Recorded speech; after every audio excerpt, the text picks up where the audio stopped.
Thank you, Mr. President. Mr. President, I seek leave to move the motion standing in my name in an amended form, namely one that the Select Committee of the Legislative Council be established to inquire into support and mental health services for police, with particular reference to A, exploring whether the services provided by the Employee Assistance Program and other mental health services offered to police, former police and their families are sufficient. B, determining whether an annual psychological review is sufficient for employees in roles where there is higher psychological demand.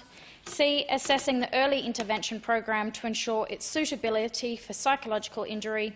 D, determining whether additional mental health support for police officers and their families is required. E, exploring strategies of boosting police morale to make sure police have the support they need to perform their duties. F, exploring resourcing and recruitment within SAPOL. And G, any other relevant matters. 2, that this committee permits the Select Committee to authorise the disclosure or publication, as it sees fit, of the evidence or documents presented to the committee prior to such evidence being presented to the Council. The Honourable Mrs. Henderson. Thank you, Mr. President. Around 12 months ago, I stood in this place and delivered my maiden speech. In this speech, I highlighted my support for our frontline workers and my hope that the work we do here in this place can mean that they can do their job with greater safety. I committed that throughout my time in this place, I will champion for all those who serve our community, those who put on a uniform every day to make sure they keep Australians safe, at times to the detriment of their own safety. I committed to champion to ensure that they are given the best support possible so that they are able to do their job safely and, importantly, are given the support they need after they finish their service. I committed to champion for the support of their families who themselves make many sacrifices to support their loved ones through the challenging times that they face. Mr. President, today I stand in this place to do just that. The establishment of this Select Committee acts to check in with our police and their families and to ensure that they have the support that they need to fulfil their duties safely. Decision-makers taking a moment to check in with our frontline workers to ensure that the systems that are in place are still sufficient for their ever-changing nature of the work that they do is crucial. As the terms of reference indicate, this committee will look at the resourcing and recruiting within SAPOL. I note SAPOL has been a topic of the media in recent months. From reports of lacking support of the Police Department's district policing model, with 81% of the 1,349 officers who took part in the Police Association's workplace survey saying they did not support the model, and 78% said they believed it should be abolished. In reports from the Advertiser, the Police Association contends the district policing model does not provide sufficient resources to meet both the demand for police services and ensure the health and safety of its members.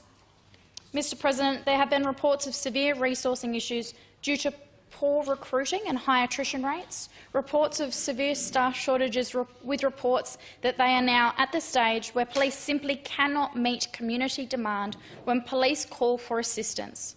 There are just not enough police to cope with the daily workloads, they say.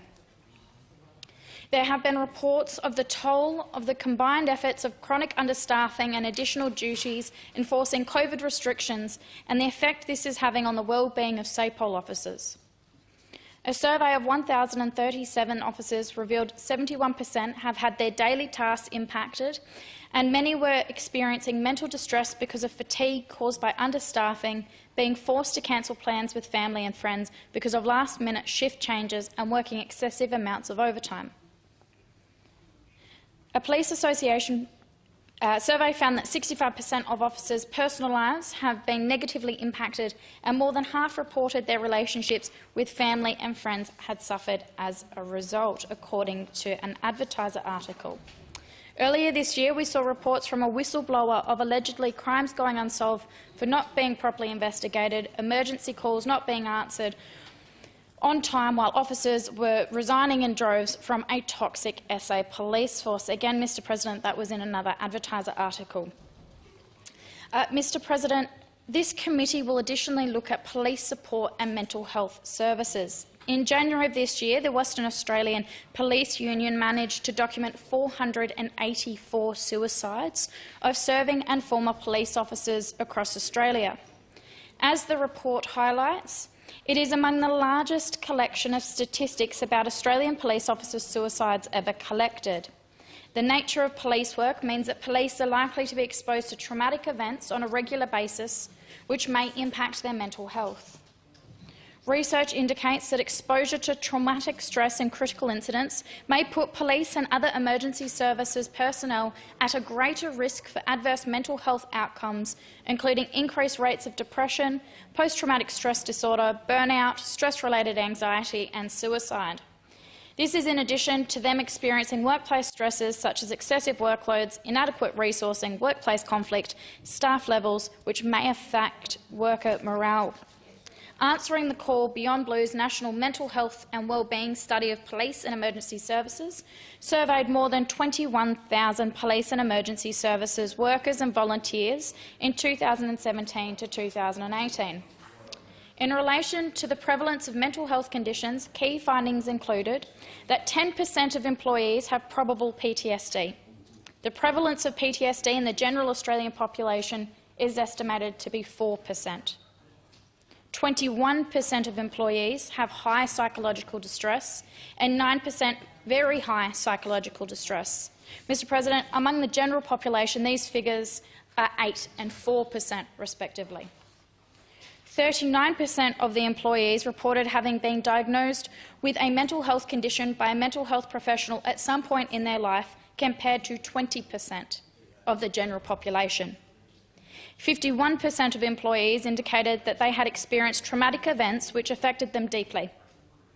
The risk for psychological distress and PTSD increased with the length of service. 2% of employees with less than 2 years of service have probable PTSD, while 12% of employees with more than 10 years of service exhibit signs of probable PTSD. In January of this year, the ABC published an article online of a report on police officer suicide in Australia that combined data from the National Coronial Information System, news reports and other sources. The research found that a total of 123 Australian police officers had died by suicide since 2000, with most occurring since 2015. The research also found that while suicide rates in the general population have remained stable between 2000 and 2022, this is not the case for police officers. Rates of suicide of serving police officers in Australia have nearly tripled, from 5.9 deaths per 100,000 in 2000 to 14% per 100,000 in 2022. The report found that since 2007, the rate of deaths by suicide had surpassed the rate of officers killed on duty. New South Wales recorded the highest number of suicide deaths, while Tasmania and South Australia had a highly disproportionate number of victims considering the size of their police forces. Mr. President, we must continue to acknowledge the services of the police force for the invaluable work that they do. We here in this place must always strive to do all that we can to ensure that they can undertake their duties safely and with the support that they need. With that, Mr. President, I commend the motion and reiterate once again my support for our police who sacrifice so much to keep us safe. Mr. Martin. Second to put the question. Those who question say aye. Against say no. The ayes have it.